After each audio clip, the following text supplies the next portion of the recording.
സംസ്ഥാനത്താകെ നടപ്പിലാക്കുന്നതോടെ ഭൂമി സംബന്ധമായ ഇടപാടുകൾ കൂടുതൽ സുഖവും സുതാര്യവുമാകും എന്ന് എനിക്കറിയാം.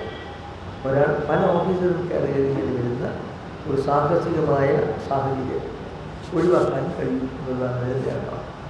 ഈ വർഷം തന്നെ ഡിജിറ്റൽ എൻഡോഴ്സ്മെൻറ്റ് നടപ്പിലാണ്. എല്ലാ പണമിടപാടുകളും പേയ്മെൻറ്റ് സംവിധാനത്തിൽ മാറ്റി ക്യാഷ്ലെസ് ഓഫീസുകളാക്കി മാറ്റി സബ് രജിസ്ട്രാർ ഓഫീസുകളിൽ സൗകര്യങ്ങൾ ഉപയോഗിക്കുക ഒരു ലക്ഷ്യമാണ്. അതുമായി ബന്ധപ്പെടുന്ന ജനങ്ങൾക്ക് വരാനും നിർദ്ദേശിക്കാനും അവിടെയുള്ള ഒരു സാഹചര്യം ഉപയോഗപ്പെടുത്തും. ഇത്തരം പരിഷ്കാരങ്ങൾ നടപ്പിലാക്കുമ്പോൾ ജനങ്ങൾ നേരിട്ട് ബന്ധപ്പെടുന്ന സബ് രജിസ്ട്രാർ ഓഫീസുകൾ ഉൾപ്പെടെയുള്ള ഇടങ്ങളിലെ പ്രശ്നങ്ങളും പരിമിതികളും പരിശോധിച്ച് പരിഹരിക്കുന്നതായിട്ടുണ്ട്. എന്ന് പറഞ്ഞാൽ ഞാൻ നേരത്തെ പറഞ്ഞതുപോലെ സാങ്കേതിക ഭൗതിക സൗകര്യങ്ങൾ, കെട്ടിടത്തിന് സൗകര്യങ്ങൾ, യാന്ത്രിക സൗകര്യങ്ങൾ, ജനങ്ങൾക്ക് വന്നിരിക്കാനും സംസാരിക്കാനും പറ്റുന്ന ഇടങ്ങൾ എല്ലാം ഉൾപ്പെടെ. അതുകൊണ്ടാണ് ഓരോ ജില്ലയിലും നേരിട്ട് ചെന്ന നേട്ടങ്ങളും അതോടൊപ്പം പ്രശ്നങ്ങളും വിലയിരുത്താൻ തീരുമാനിച്ചിട്ടുണ്ട്. ഇതുപോലെ യോഗങ്ങൾ ഇന്ന് ഇവിടെ ഈ ജില്ലയിലെ സബ് രജിസ്ട്രാർമാരുടെ യോഗം വിളിച്ചേർത്തതും ഇതിൻ്റെ ഭാഗമായിട്ടുണ്ട്.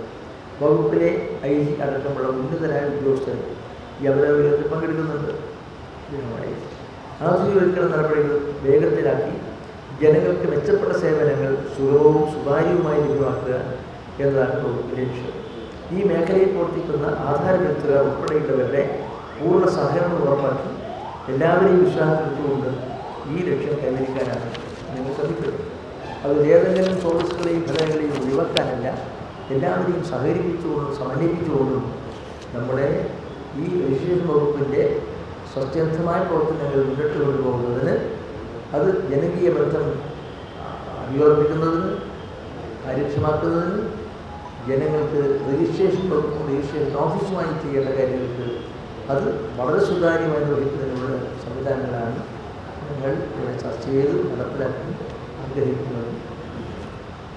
അതുകൊണ്ട് സംസ്ഥാനത്തിൻ്റെ സാമ്പത്തിക സ്രോതസ്സുകളുടെ സമാഹരണത്തിൽ മുഖ്യമായ പങ്ക് വഹിക്കുന്ന ഒരു വകുപ്പ് എന്ന നിലയ്ക്ക് അതിൻ്റെ പ്രാധാന്യം പ്രസക്തിയും കണക്കെടുത്തുകൊണ്ട് എല്ലാവരുടെയും സഹാസഹകരണങ്ങൾ ഞങ്ങൾക്ക് ഉണ്ടായിരിക്കണമെന്നാണ് എനിക്ക് വിനീതമായി ഇവിടെ